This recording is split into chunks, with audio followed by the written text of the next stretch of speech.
Hey, what's up guys? It's Joe here with the brand new Bunn Gear Command Center mobile DJ booth. And I want to talk to you about something today. The number one question that I get asked all the time is, can the controller stay in the top to save me setup time? Well, the answer is yes.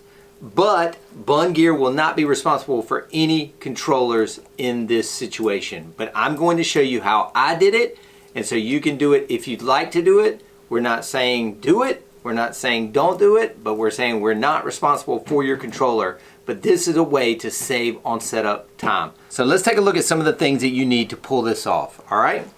You're gonna need a couple of power strips, hopefully that look better than that. You're going to need the heavy duty industrial strength Velcro, the good stuff. White or black, it doesn't matter. The good stuff though. Don't get the cheap stuff, get the industrial strength. You're gonna need some of these. These are called mounting squares. You're gonna need some of those.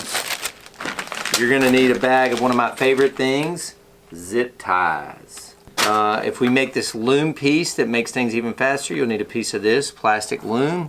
You can get that in any car stereo shop.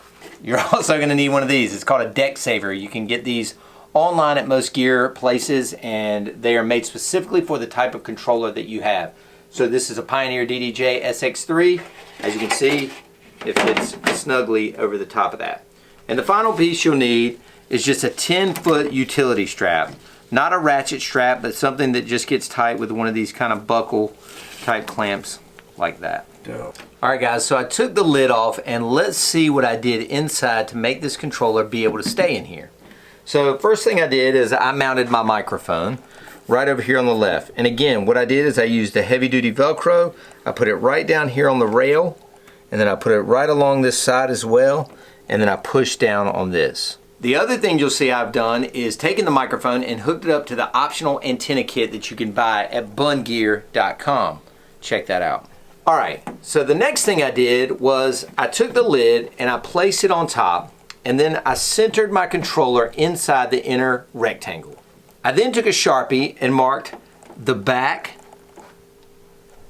where it sits on the rails, and then also the front where it sits on the rails, so that I knew when I took it up exactly where it was sitting and exactly where to put my strips of Velcro on these rails underneath.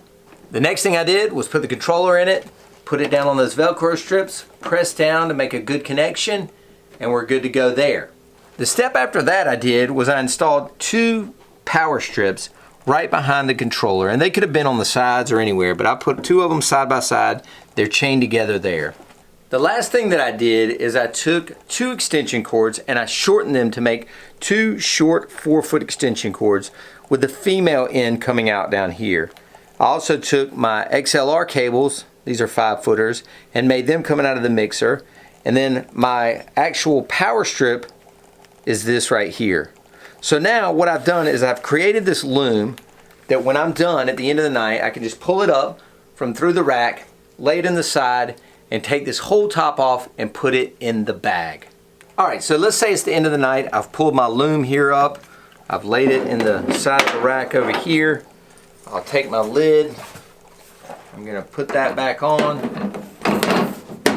And then I'm going to get my strap, and I'm going to go all the way around. And again, you've got your deck saver up here.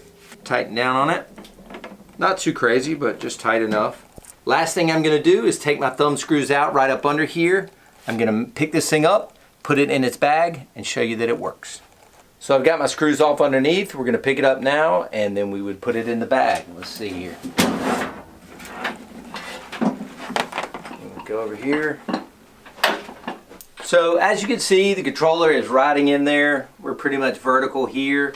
You can pick it up using these bridges here on the inside if you want. And then we're basically going to just put it down inside our bag.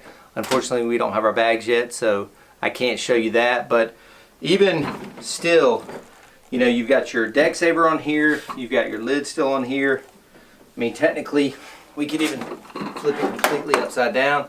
The only thing you're hearing in there is that loom rattling around, or maybe my iPhone charger, but pretty much we're completely upside down right now. So as you guys see, there is a way to allow the controller to ride inside. Again, Bunn Gear accepts no responsibility for whatever you do to modify your booth. And it's also going to depend on the type of controller and the size of controller you have.